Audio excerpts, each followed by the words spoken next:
NEET coaching సెంటర్లలో top 1 గా ఉంది శ్రీ ఆద్య మెడికల్ అకాడమీ. అడ్మిషన్స్ జరుగుతున్నవి, సంప్రదించండి.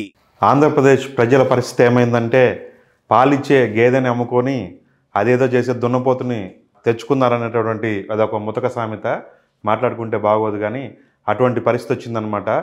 సంక్షేమాన్ని అంటే ఒక రకంగా అదొక ఖురాను, బైబిలు, భగవద్గీత లాగా చెప్పుకుంటూ మేనిఫెస్టోలో ఉన్నటువంటి అంశాలని అమలు చేస్తున్నానని చెప్పుకున్నటువంటి జగన్మోహన్ రెడ్డి గారిని ఇంటికి పంపించి ఆ ప్లేస్లో చంద్రబాబు నాయుడు గారిని సీఎంగా తెచ్చుకోవటం, అక్కడి ప్రజలు ఖచ్చితంగా సంక్షేమాన్ని కోల్పోతారు అని చెప్పేసి ఎప్పటి నుంచో హాయ్ టీవీ వీడియోల ద్వారా చెప్తా ఉంది. అది ఖచ్చితంగా నిజం చేస్తూ, ఎందుకంటే చంద్రబాబు నాయుడు గారు ఇస్తే ఆశ్చర్యపోవాలి కానీ ఇవ్వకుంటే పెద్ద ఆశ్చర్యం ఏమి ఉండదు. ఎందుకంటే ఆయనకు ఎగ్గొట్టడం అలవాటే అనమాట. ఇక విషయానికి వస్తే జియో 29 రిలీజ్ అయిపోయింది. అమ్మఒడి పాత పథకం పేరు అమ్మఒడి, ఇప్పుడు కొత్త పథకం పేరు అమ్మకు వందనం.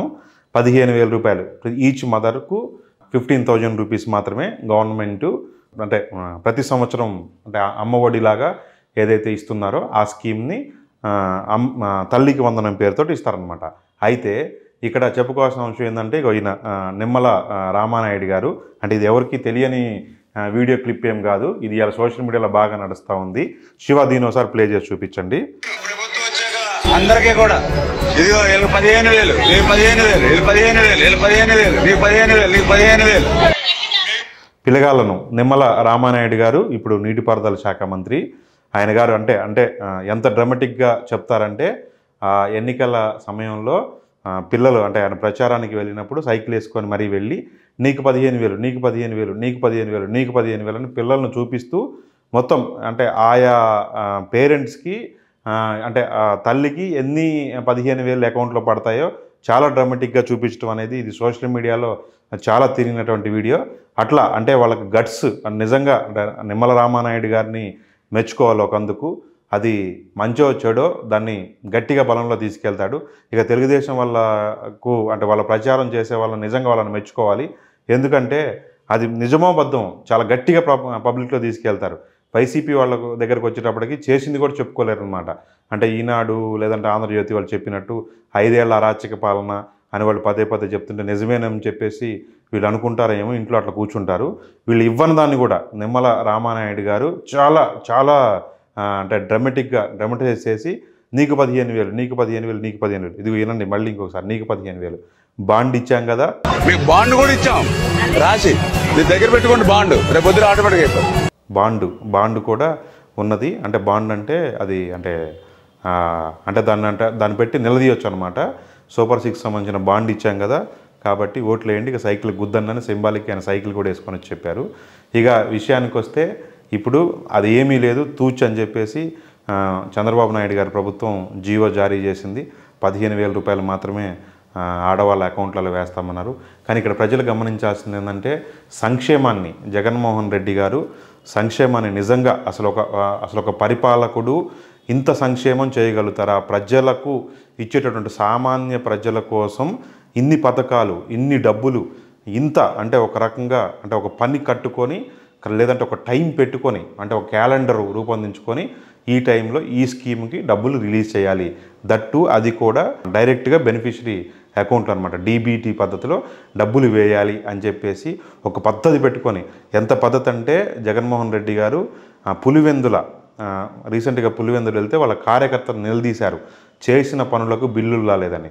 అంటే ఆయన గారికి తెలియదా రేపు ఒకవేళ ఓటమంటూ జరిగితే ముందు అంటే ప్రజలు ఏమైనా పథకాలు ఏమైనా తన వెనకాల ఉండాల్సింది, లేదంటే తనను మళ్ళీ గెలిపించాల్సింది, తనని ఆదరించాల్సింది పులివెందుల, అక్కడ తన సొంత పార్టీ కార్యకర్తలు. ఏ సీఎం అయినా కూడా ఫస్ట్ మొదటి ప్రయారిటీ తన పార్టీకి తన కార్యకర్తలకు ఇస్తారు. ఇక్కడ మాత్రం జగన్మోహన్ రెడ్డి గారు ముందు ప్రజలకు ఇచ్చారు. అది కూడా సామాన్య ప్రజలకు ఇచ్చారు, వీకర్ సెక్షన్కి ఇచ్చారు, పేదలకు ఇచ్చారు. పేదలకు పెత్తందారులకు మధ్యన పోరాటం కింద కూడా ఎన్నికలను ఆయన వారి కింద కూడా చూపించారు. అట్లా అంటే జగన్మోహన్ రెడ్డి ఎవరైనా ఒకవేళ తన సొంత పార్టీకి సంబంధించిన ఎమ్మెల్యేల మంత్రులను ఒకవేళ కలవటానికి రానిస్తే వాళ్ళే పని అడుగుతారో దానికి ఏ 50 కోట్లు, 100 కోట్లు, 200 కోట్లు ఖర్చు అవుతుందేమో. ఒకవేళ అంటే మళ్ళీ ఒకవేళ వాటికి డబ్బులు కేటాయిస్తే ఈ ప్రజల పథకాలు ఎక్కడ ఆగిపోతాయనన్న బాధతోటి ఆయన ఎవరిని కలిసేవాళ్ళు కూడా కాదన్నట్టు. అంతా అంటే ఎటువంటి సోర్స్ ఉన్నా సరే ఆ డబ్బులను పట్టుకొని 2,70,000 కోట్ల రూపాయలు డీబీటీ పద్ధతిలో ప్రజల అకౌంట్లో వేసినటువంటి చరిత్ర జగన్మోహన్ రెడ్డి గారిది. నిజంగా అంటే చంద్రబాబు నాయుడు గారు ఈ 5 ఏళ్లలో జగన్మోహన్ రెడ్డి పరిపాలనను పదే గుర్తు చేస్తారు. ఖచ్చితంగా జగన్మోహన్ రెడ్డిని ఏపీ ప్రజలు నిజంగా గుండెల్లో పెట్టుకునేటటువంటి పరిస్థితి తీసుకొస్తారు.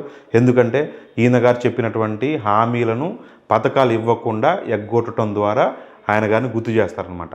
ఎందుకంటే ఇప్పుడు మనం చూస్తూనే ఉన్నాం కదా, అమ్మఒడి దాన్ని తల్లికి వందనం పేరు మార్చి నీకు 15 అని చెప్పిన పరిస్థితుల్లో ఇవాళ దాన్ని చివరికి ఒకటే 15,000 చేస్తూ ఉన్నారు.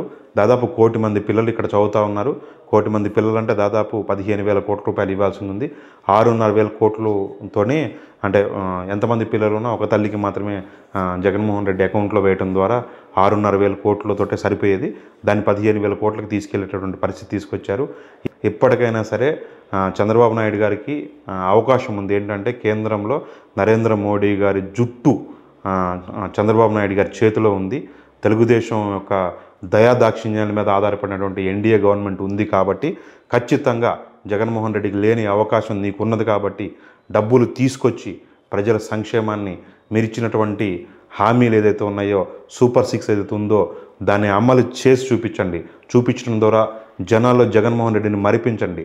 తద్వారా మీ అధికారాన్ని ఇంకో 4 కాలాల పాటు తెలుగుదేశం గెలిచేటటువంటి అవకాశాన్ని మెరుగుపరచుకోండి తప్ప ఇలా ఎగ్గొట్టే కార్యక్రమాలు మాత్రం చేయొద్దండి చంద్రబాబు నాయుడు గారు. ఎందుకంటే మీరేమీ అంటే అవగాహన లేని నాయకులేం కాదు. అప్పటికే 3 సార్లు సీఎంగా చేసిన వ్యక్తి. రాష్ట్ర ఆర్థిక పరిస్థితి మీకు తెలుసు. జగన్మోహన్ రెడ్డి 2,000కు మించి 15,000ది 17,000 మాత్రమే చేస్తానన్నారు. మీరింత ఇది చేసి ఇద్దరికి ముగ్గురున్న 6గురున్న ఇస్తానని చెప్పినా కూడా ఆయన గారు చెప్పలేదు. అంటే రాష్ట్ర ఆర్థిక పరిస్థితి సహకరించే పరిస్థితి లేదనుకున్నారు. ఎందుకంటే ఇచ్చిన మాట తప్పం అనేటటువంటి మాట మీద ఆయన గారు ఉన్నారు కాబట్టి ఆయన గారు ఆ రోజు 2,000 రూపాయలు మాత్రమే పెంచిస్తాను అమ్మఒడి అని చెప్పారు. 17,000 అంటే మీరు మాత్రం 15,000 అని చెప్పేసి దాన్ని చెప్పి అధికారంలోకి వచ్చారు కాబట్టి ఇవ్వండి. అవసరమైతే కేంద్రంలో ఉన్న ప్రభుత్వాన్ని నిలదీసి వాళ్ళ పీక పట్టుకొని అయినా సరే డబ్బులు తీసుకొచ్చి ఖచ్చితంగా పథకాలకు మాత్రం అమలు చేయండి. అప్పుడు మాత్రమే మీ పేరు చిరస్థాయిగా ఉంటుంది. ఎందుకంటే ఖచ్చితంగా ఇవాళ ప్రజలకు అవసరాలు పెరిగాయి, ఖర్చులు పెరిగాయి కాబట్టి సామాన్యమైన ప్రజలు నిజంగా ఆర్థిక వెసులుబాట్లు లేక ఖర్చులు విపరీతంగా పెరిగిపోయిన పరిస్థితుల్లోనే ప్రభుత్వ పథకాలకి వెళ్ళి చూస్తూ ఉన్నారు. కాబట్టి వాళ్ళని ఆదుకోండి. అవసరమైతే ఒకవేళ ఎందుకంటే చంద్రబాబు నాయుడు గారు సంపదను సృష్టిస్తారు. సంపదను సృష్టించి ఇవ్వగలిగినటువంటి గొప్ప వ్యక్తి ఈ తెలుగు రాష్ట్రాలలో నిజంగా మనం జీవించి ఉన్నటువంటి కాలంలో ఉండటం కూడా గొప్ప వరం అన్నమాట. అవసరమైతే ఒక ఎగ్జంప్షన్ తీసుకోండి. నేను యాజ్ ఏ జర్నలిస్ట్గా మీకు ఒకటి ప్రతిపాదిస్తూ ఉన్నాను. ఈ ఏరియాస్ని ఇప్పుడు మీరు సంపద సృష్టించే పనిలోనే ఉన్నారు కాబట్టి సంపదను సృష్టించి ఇంకో 6 నెలల తర్వాతనో సంవత్సరం తర్వాతనో ఆ అమ్మకు వందనం చేసేటటువంటి పరిస్థితికి ఏరియర్స్ కింద పెట్టండి. అప్పు కింద అవసరమైతే వాళ్ళకి బాండ్లు ఇవ్వండి. ఒక 15,000 ఇప్పుడు ఎట్లయితే అకౌంట్లో వేస్తున్నారు మిగతా పిల్లలకు సంబంధించిన డబ్బుల్ని బాండ్లు ఇవ్వండి. 5,000 అవసరమైతే 6 నెలలకు నెక్స్ట్ 6 నెలల తర్వాత ఇంకొక 5,000, సంవత్సరం తర్వాత ఒక 5,000 ఇట్లా ఏదైనా వెంటనే సంపద సృష్టించి వాళ్ళ ఖాతాల్లో ఇచ్చి వాళ్ళకి ఇచ్చిన మాటను మాత్రం నిలబెట్టుకోండి దయచేసి. ఎందుకంటే ప్రజలు మిమ్మల్ని నమ్మారు. వాళ్ళ ఇంకా ప్రభుత్వ పథకాలు వస్తాయని చెప్పేసి అనుకున్నారు.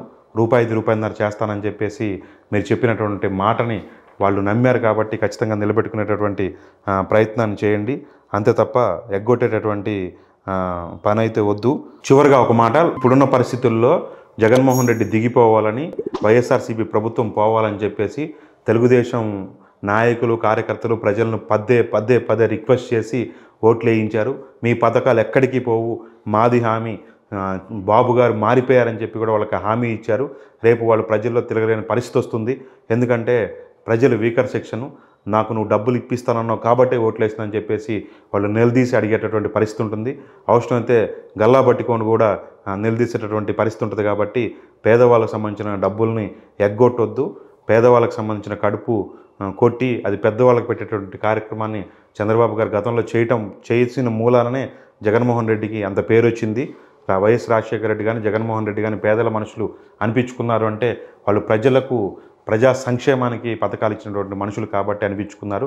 కాబట్టి మీ కార్యకర్తలు మళ్ళీ జనాల్లో తిరగాలన్నా సరే, తెలుగుదేశం వాళ్ళు తలెత్తుకొని తిరగాలన్నా సరే ఈ పథకాలు అయితే ఎగ్గొట్టొద్దు. దయచేసి ఈ తల్లికి వందనం కూడా మిగతా డబ్బులను కూడా అర్జెంటుగా సాధ్యమైన తొందరగా ఇచ్చే ప్రయత్నం చేయాలి. ఇక చివరిగా ఏంటంటే అంటే ఇటువంటి వీడియోలు మేము మళ్ళీ చేయాలంటే ఖచ్చితంగా యూట్యూబ్ రికమెండ్ చేయాలంటే లైక్, కామెంట్, షేరు, సబ్స్క్రైబ్ అనేది కంపల్సరీగా అవసరమవుతుంది. మీరు ఇప్పటి వరకు మీరు ఈ వీడియో చూసారంటే ఖచ్చితంగా మీకు ఈ కంటెంట్ నచ్చిందనే నేను అనుకుంటా ఉన్నా. కాబట్టి లైక్ చేయండి. అలాగే మీ అభిప్రాయం ఏదైనా సరే కామెంట్ చేయండి. ప్రతిపక్ష వాయిస్గా ఉన్నటువంటి ఇటువంటి వీడియోలను పబ్లిక్లో తీసుకెళ్ళండి. మా ఛానల్ ఖచ్చితంగా ప్రభుత్వాన్ని నిలదీసే వీడియోలు మాత్రమే చేస్తుంది, ఎవరు అధికారంలో ఉన్నా కానీ. కాబట్టి ప్రజల వాయిస్గా ఉన్నటువంటి మా ఛానల్ని ఆదరించండి. ఆదరించడం కోసం సబ్స్క్రైబ్ చేయండి అని చెప్పేసి అడుగుతున్నాం. థ్యాంక్స్. మరొకసారి మరొక వీడియోతో కలుద్దాం.